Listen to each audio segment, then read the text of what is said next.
بسم اللہ الرحمن الرحیم۔ ادب نمبر 16۔ یہ جان لو کہ جو تمہاری چغلی کرتا ہے اس نے اپنی نیکیاں تم کو دے دی، تمہاری برائیاں ختم کر دی، تم کو مشہور کر دیا، یہ بھی ایک نعمت ہے۔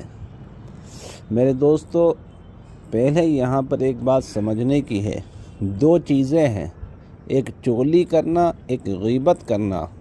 ان میں تھوڑا سا فرق ہے۔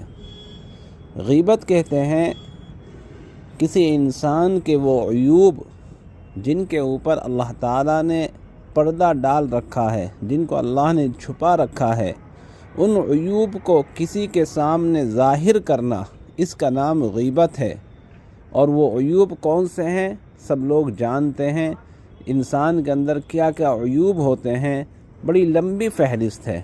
بہرحال ان عیوب کو جن کے اوپر اللہ نے پردہ ڈال رکھا ہے، جن کو اللہ نے چھپا رکھا ہے، جب اللہ نے کسی کے عیب کو ظاہر نہیں کیا، اس کو چھپا رکھا ہے، تو انسان کون ہوتا ہے؟ ان عیوب کو ظاہر کرنے والا۔ تو جو آدمی کسی کے عیوب کو ظاہر کرتا ہے، ایسا کرنا غیبت کہلاتا ہے۔ قرآن کریم کے اندر اس کے بارے میں بڑی سخت آیت ہے۔ اللہ تعالیٰ ارشاد فرماتے ہیں، اَيُحِبُّ أَحَدُكُمْ أَن يَأْكُلَ لَحْمَ أَخِيهِ مَيْتًا فَكَرِهْتُمُوهُ، یعنی غیبت کرنا ایسا ہے کہ جیسے اپنے مردار بھائی کا گوشت کھانا۔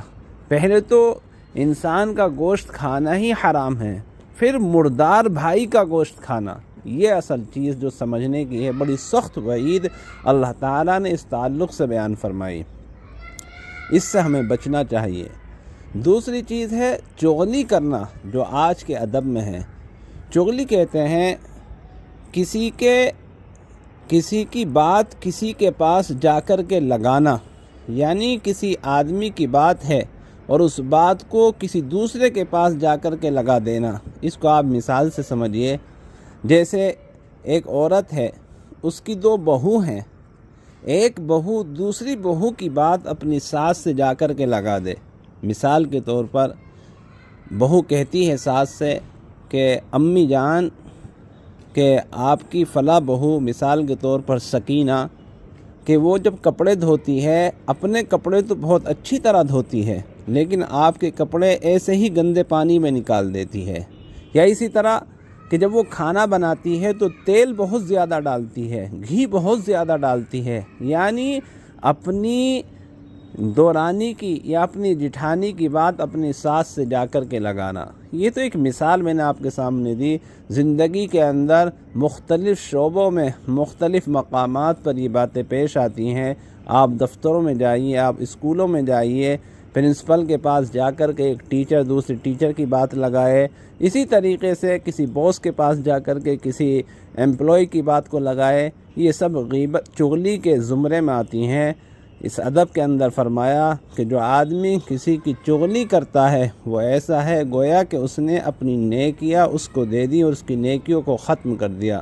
میرے دوستو، نیکیاں ایسے ہی نہیں ملا کرتی، بڑی مشقتوں کے بعد نیکیاں ملتی ہے۔ اس کا اندازہ کل قیامت میں ہمیں ہوگا، جب نفس نفسی کا عالم ہوگا، ایک ایک نیکی کے لیے آدمی ترس رہا ہوگا۔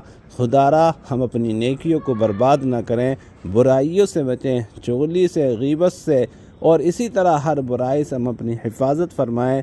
باری تعالی ہم سب کو صراط مستقیم پر گامزن فرمائیں۔